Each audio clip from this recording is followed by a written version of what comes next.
कि एक गांव में कोई लड़का उसी गांव की किसी लड़की को लेके भाग गया। 2-4 दिन के बाद पकड़ गए, गांव वापस आए। अब लड़की का बाप रोता है, ओ मेरी लड़की तो इज्जत लुट गई, बर्बाद हो गया, मुंह दिखाने के लायक नहीं है। अब जोर डाला जाता है गांव की तरफ से कि तू लेके भागा था, चल अब शादी करो उसके साथ। ये गांव की तरफ से फैसला होता है शादी करो उसके साथ। और वो लड़का तैयार नहीं है शादी करने के लिए। वो लड़का कह रहा भाई शादी की तो कोई बात ही नहीं हुई थी। अब ये लड़की का बाप कह रहा है ये लड़का लेके भाग गया मेरी लड़की को।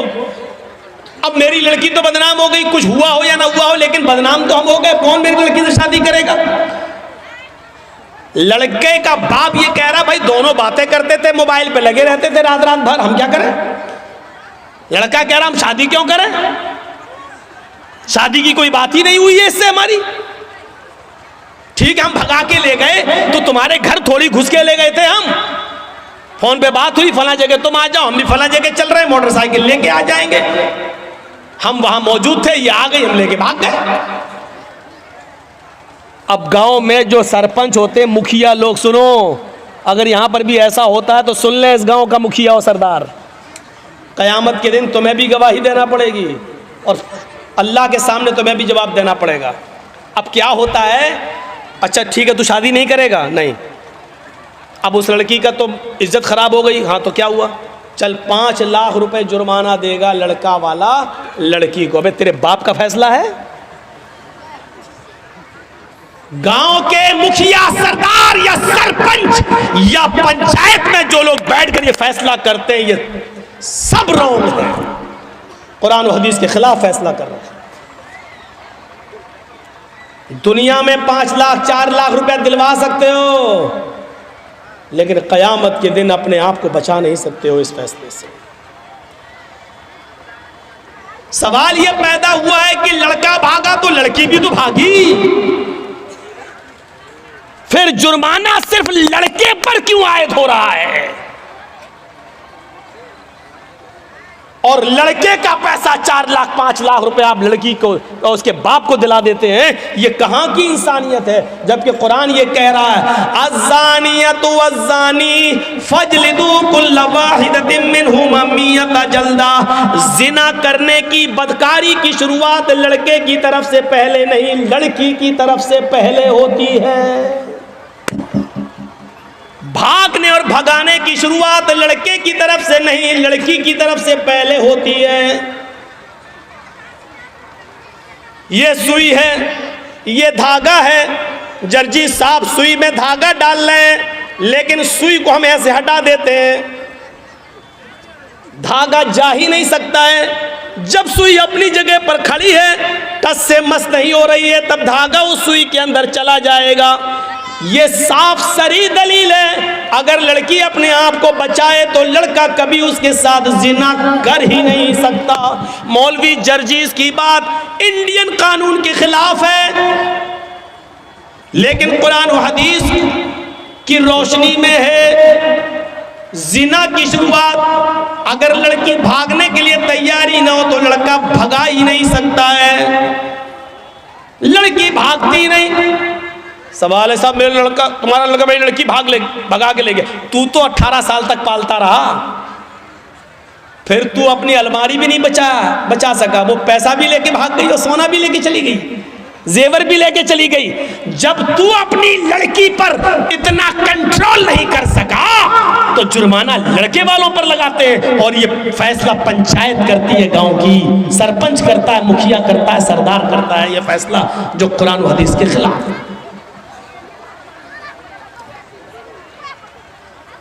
शादी हो सकती है या नहीं वो एक अलग मसला है, वो अलग जाने दीजिए। सवाल यह है क्या जुर्माना लड़के के ऊपर आयद होगा, जबकि भागने में दोनों ने बराबर बराबर की भागीदारी ली है। कोई लड़का जबरदस्ती घर में घुसकर लेकर तो नहीं गया था, आपकी लड़की भी घर से निकली, लड़का भी निकला, दोनों निकले, 1 हफ्ता गायब रहे फिर आए, वो एक अलग मसला है। लिहाजा जुर्माना आयद होना चाहिए तो दोनों पर होना चाहिए, कोड़े पड़ना चाहिए तो दोनों पे पड़ना चाहिए, संसार होना चाहिए तो दोनों को होना चाहिए, अगर सजा मिलनी चाहिए तो दोनों को बराबर बराबर मिलनी चाहिए। आप यहाँ लड़के पर 5 लाख 2 लाख 3 लाख का जुर्माना लगाकर आप सजा नहीं दे रहे हैं, बल्कि लड़के से लड़की को अवार्ड दिलवा रहे हैं, इनाम दिलवा रहे हैं। अब गांव की और दूसरी लड़कियों को ये उत्साहन मिल रहा है कि हम भाग रहे हैं, अगर शादी होगी तब भी ठीक और नहीं होगी तो 5 लाख रुपया हमें वैसे भी मिल जाएगा, इस 5 लाख रुपए में तो हम दूसरी शादी भी किसी और से अच्छी तरीके से कर सकते हैं। सुन लो, इस जुर्माने पर जिन लड़कियों के हौसले बढ़ते हैं उनका गुनाह भी इन पंचायतों के सर पर रखा जाएगा। वला यजरिमन्नकुम शनानु कौमिन अला अल्ला तादिलू, किसी कौम की दुश्मनी तुम्हें इस बात पर मजबूर न कर दे कि तुम अदल न करो, फैसला न करो, ऐसा नहीं होना चाहिए। दिलो हुआ अक़रबु लित्तक़वा, हर हाल में इंसाफ करना, हर हाल में सच्ची बात कहना, चाहे वो किसी के भी खिलाफ हो। हजरत अली रजी अल्लाह ताला अन्हु की एक ज़िरा क्या होती है आपको बताऊं, ज़िरा होती है, जंग में जब लड़ा जाता था तो एक लोहे की कमीज़ की तरह या कुर्ते की तरह एक वो होता था, वो अपने गले में डाल लिया जाता था ताकि दुश्मन का तीर सीने में न लगे, उस लोहे पर लग जाए।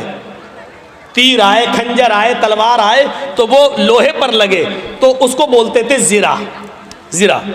तो जंग में जाते थे तो ज़िरा पहन लेते थे साहबा। हज़रत अली की भी एक ज़िरा थी जो घर के बाहर रखी हुई थी। हज़रत अली अंदर चले गए, ज़िरा बाहर रखी रही, जब घर से बाहर आए तो ज़िरा गायब हो गई। पानी है, ठीक है, चलो आज पी लेता हूँ।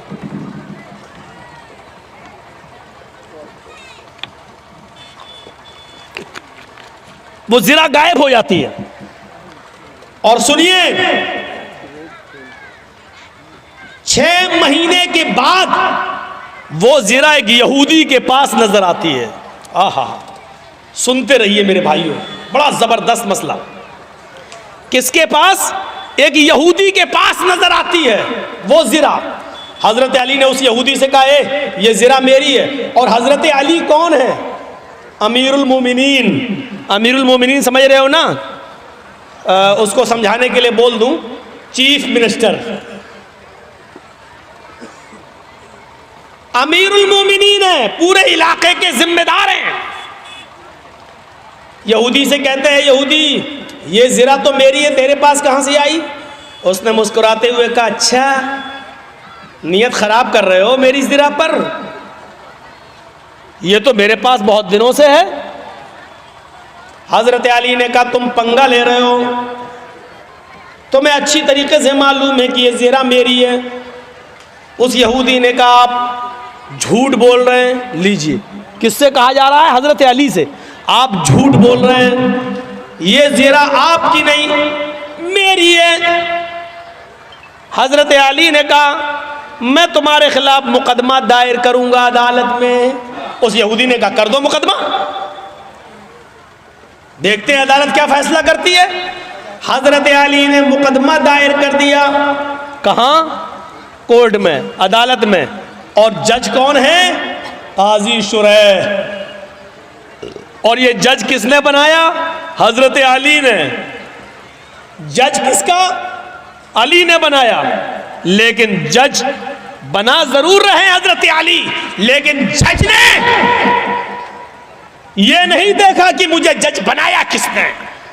जज का मतलब ये होता है कि मुझे अदल और इंसाफ को कायम रखना है। कुरान की आयत के पेश नजर के वला यजरिमन्नकुम शनानु कौमिन अला अल्ला तादिलू इदिलू हुवा अक़रबु लित्तक़वा। कभी किसी कौम की दुश्मनी तुम्हें गलत फैसला करने पर मजबूर न कर दे, सही फैसला करना, चाहे वो किसी के खिलाफ। उस यहूदी के पास नोटिस पहुंचा कि तुम्हें भी आना है। हजरत अली और यहूदी दोनों एक ही दिन पहुंचते काजी शुरैह की अदालत में। काजी शुरैह की अदालत में ये ऐसा जज नहीं था जो हमारा चौकीदार बना देता है, इसलिए बाबरी मस्जिद का फैसला उनके पक्ष में चला जाता है, क्योंकि हमने आपका नमक खाया है तो नमक हलाली तो करना ही है। ये सिस्टम नहीं था वहाँ। हजरत अली रजी अल्लाह ताला अन्हु भी कोर्ट में मौजूद है, एक कटघरे में खड़े हैं, यहूदी भी दूसरे कटघरे में खड़ा है। पूछा अली, मुकदमा आपने दायर किया, बताओ क्या प्रॉब्लम है? कहा इस यहूदी के पास एक ज़िरा है, वो ज़िरा मेरी है, और यहूदी कहता है कि वो ज़िरा मेरी है, लिहाजा इस यहूदी से वो ज़िरा मुझे दिलवाई जाए। काजी साहब ने कहा है यहूदी, हजरत अली कह रहे हैं कि वो ज़िरा मेरी है, तुम इसके बारे में क्या कहना चाहते हो? उस यहूदी ने कहा हजरत अली झूठ बोल रहे हैं, ज़िरा मेरी है, इस वक्त मेरे पास है, मैं अदालत के बाहर रख कर आया हूं। काजी ने हजरत अली से कहा अली, ये शख्स कह रहा वो ज़िरा मेरी है, तुम कह रहे हो वो मेरी है, अभी ज़िरा तो इस यहूदी के पास ही रहेगी, क्योंकि उसका मालिक वो है, भी उसके पास है। लेकिन मुझे ये बताओ कि अगर वो ज़िरा तुम्हारी है तो तुम्हारे पास कोई गवाह है या नहीं? उस गवाह को बुलाओ, मैं उससे पूछूं उस ज़िरा में क्या क्या तुमने देखा है और किस बुनियाद पर कहते हो कि वो अली की ज़िरा है। हजरत अली ने कहा हाँ गवाह है। कहा कौन? कहा है। कहा उस गवाह को बुलाओ। जब गवाह को बुलाया गया तो वो गवाह हजरत अली के बेटे हजरत हसन थे। वो कटघरे में खड़े हुए और गवाही देने लगे, अय काजी साहब, ये मेरे अब्बू की ज़िरा है और मैं ज़िरा को अच्छी तरह पहचानता हूँ, मेरे बाप कभी झूठ नहीं बोले, लिहाजा ये ज़िरा मेरे अब्बू की है, मैं गवाही देता हूँ इस ज़िरा को यहूदी से लेकर मेरे बाप को दिलवाया जाए। काजी साहब का फैसला सुनिए, काजी साहब का फैसला सुनिए।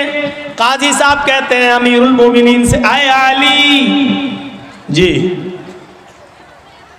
आपकी गवाही आपके बेटे ने दी और शरीयत बाप के हक में बेटे की गवाही मोतबर नहीं मानती है। शरीयत कहती है, कुरान और हदीस कहती है, बाप की गवाही अगर बेटा दे तो उस गवाही को नहीं माना जाएगा, क्योंकि बेटा अपने बाप के खिलाफ बोलता ही नहीं है, वो अपने बाप की हिमायती में बोलता है। लिहाजा कोई दूसरा गवाह लाओ, आपके बेटे की गवाही शरीयत के मुताबिक कबूल नहीं। हजरत अली ने कहा एक दूसरा गवाह भी है मेरे पास। अपने गुलाम को बुलाया। जब गुलाम कटघरे में आता है, हजरत अली ने कहा ये मेरा गवाह है। गुलाम ने गवाही दी कि ये ज़िरा अली की है, हमारे आका की है। हजरत जज साहब ने पूछा काजी साहब ने कि तुम कौन हो? कहा मैं इनका गुलाम हूँ। फरमाया कंबर नाम है मेरा, मैं इनका गुलाम हूँ। कहा अली, शरीयत कहती है मालिक के हक में गुलाम की गवाही भी कबूल नहीं की जाती है, क्योंकि गुलाम अपने आका के खिलाफ, अपने मालिक के खिलाफ बोलता ही नहीं है। उसके ऊपर अपने मालिक का प्रेशर होता है। वो जानता है कि अगर अपने मालिक के फेवर में नहीं बोला तो घर मार खाएंगे, हमें मारा जाएगा, सताया जाएगा। लिहाजा मालिक के हक में गुलाम की गवाही भी कबूल नहीं। ऐ अली, मुअज़्ज़रत के साथ आपकी गुलाम की गवाही भी कबूल नहीं की जाएगी, कोई और गवाह हो तो लाओ। हजरत अली ने कटघरे में खड़े होकर कहा, आए जज साहब, काजी साहब, इन दो गवाहियों के अलावा मेरे पास और कोई गवाही नहीं है। आजकल तो 100-100 रुपए में झूठे गवाह मिल जाते हैं। मेरे पास और कोई गवाही नहीं है। काजी साहब का फैसला होता है, आ यहूदी, हजरत अली ज़िरा को साबित करने में और गवाह पेश करने में नाकाम रहे।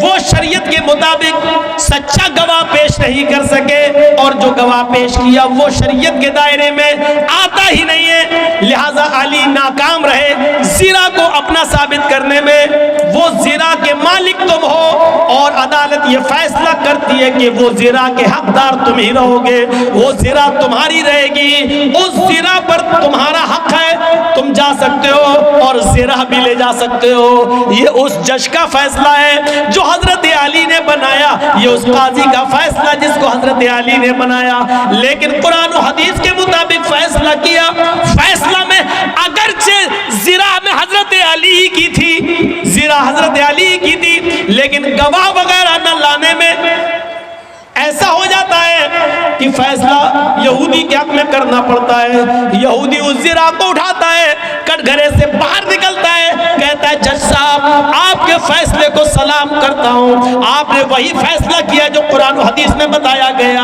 आपने वही फैसला किया जो मोहम्मद रसूलुल्लाह ने बताया, आपने वही फैसला किया। और मैं यही देखना चाहता था कि अमीरुल मोमिनीन अली के होते हुए मुझ पर जबर तो नहीं किया जाता, जुल्म तो नहीं किया जाता। आपकी अदालत में और अली ने यह साबित कर दिया है कि यहाँ पर जुल्म और ज्यादती का कोई शायबा भी नहीं पाया जाता है। अब मेरा फैसला सुन लीजिए जज साहब, काजी साहब, हजरत अली सच्चे हैं, ये जिरा हजरत अली की है, ये दरवाजे के बाहर रखी हुई थी, कोई नहीं था, मैं इसको उठा लाया, 6 महीने तक मैंने इसको छिपाया और एक दिन जानबूझकर 6 महीने के बाद मैं अली के सामने आ गया ताकि अली मेरी जिरा को देख ले, फिर देखें क्या रिएक्शन लेते हैं। फिर सारी प्रतिक्रिया अदालत के मुताबिक चलती है और हमने देखा इस पूरे मामले में जुल्म और सितम नहीं होता है, लिहाजा ये जिरा अली की है, मैं अली को दे रहा हूं। और आज इस बात का इकरार भी करता हूं कि आपने कुरान और हदीस के मुताबिक सच्चा फैसला सुनाया। आज इस्लाम से मैं भी अपना रिश्ता जोड़ रहा हूं। अशहदु अल्ला इलाहा इल्लल्लाह व अशहदु अन्ना मुहम्मदन अब्दुहु व रसूलुहु, ये कलमा पढ़कर हजरत अली इस्लाम के सामने वो यहूदी इस्लाम ले आता है।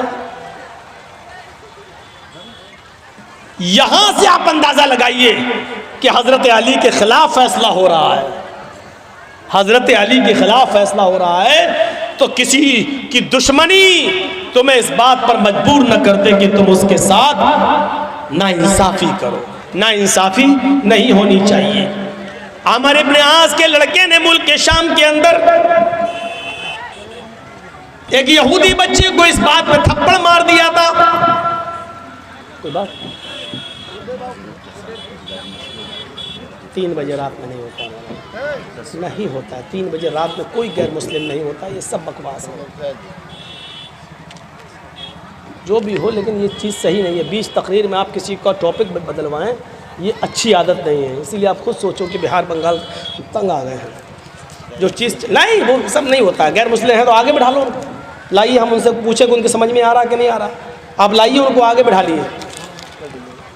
जो भी हो, कोई भी मुखिया हो, लेकिन ये चीज़ सही नहीं है। बीच में तकरीर चल रही, इस्लामी तकरीर चल रही, कुरान हदीस की तकरीर सुन रही। अब आप वेद सुनना चाहते हैं, यानी कुरान हदीस छोड़ के वेद सुनना चाहते हैं। आप लोगों से चंदा कर रहे हैं, आप कुरान हदीस के नाम पे वेद सुनना चाह रहे हैं, यानी कुरान हदीस की कोई वैल्यू नहीं रही, सारा वेद की इतनी वैल्यू बढ़ गई है। खुद फैसला करो कि हम कहाँ जा रहे हैं, कहाँ जा रहा मामला है। नौटंकी बन के रह गई है जलसों की। रात के 2:35 हो रहे हैं और अब हिंदू भाई जाग रहे होंगे। शिवरात्रि पे तो जागते नहीं है, नवरात्रि पे तो जागते नहीं हैं अपने, वो रात में 2:35 पे जागेंगे। और आप लोगों का हिसाब ही गलत है। जलसा हो, गैर मुस्लिमों को कुर्सियाँ लगा के आगे बिठाइए और उनको सुनवाइए, तब हमको बुलाइए, हम वेद पढ़ेंगे। आप भैंस के आगे बीन बजाओ, भैंस क्या समझेगी बेचारी। हम वेद पढ़ देंगे, अभी इतना वेद पढ़ देंगे, इतना वेद पढ़ देंगे कि आप तंग आ जाएंगे। अब सही है पढ़ रहे हैं कि गलत पढ़ रहे हैं, आप क्या जाने। ये तो एक हिंदू ही बेचारा समझ सकता है कि उसके यहाँ है कि नहीं है। ये सब चीज़ें बहरहाल गलत हैं कि आप किसी का टॉपिक 20 तकरीर में आप बदलवाएं। या तो आप पहले टॉपिक दे देते हमें, मौलाना साहब आपका टॉपिक ये रहेगा, आपको इस पर बोलना है। आप पहले हमें टॉपिक नहीं दे रहे हैं, जलसे का डेट ले रहे हैं, तो हमें नहीं बता रहे हैं कि आपको क्या बोलना है, और फिर बीच में आप हमसे कहेंगे कि वेद पढ़िए। ये चीज़ सिस्टम सही नहीं है। अब यहाँ से हम वेद कहाँ से घुसेड़ रहे हैं बताइए तो आप। अब घुसेड़ रहे हैं तो हमारा मौजू छूट रहा है, जिस पे हम बोल रहे हैं वो हमारा छूट रहा है। और ये तकरीर जब यूट्यूब के जरिए दूसरे लोग सुनेंगे तो कहेंगे ये मौलवी कितना जाहिल है, बोल रहा था इस पे और फिर आ गया इस पे, इसको कुछ आता ही नहीं है। आपको वैसे ही मालूम है कि कितने मुल्ला मौलवी हमारे पीछे पड़े हुए हैं। तो थोड़ा सा सब्र करिए आप। मुखिया जी से मेरी गुजारिश है, जिसने पर्चा दिया है उनको चाहिए कि टॉपिक पहले दिया करें, 20 तकरीर में गड़बड़ ना कराएं। चाहे हमें बुलाएं या ना बुलाएं, इसकी कोई परवाह नहीं है हमें, अल्लाह की कसम कोई परवाह नहीं है। हमें मत बुलाइए आप, मैं आपसे हाथ जोड़कर भी अपील कर रहा हूँ, मत बुलाइए हमें। हम आना भी नहीं चाहते हैं बिहार में और झारखंड में, क्योंकि मैं 20 साल से पक चुका हूँ। मत बुलाइए मुझे, मैं कह दे रहा हूँ बस। लेकिन 20 तकरीर में इस तरीके से रुस्वा मत करिए किसी को आप, किसी का टॉपिक चेंज कराकर। मुझे अच्छा नहीं लगा ये आज।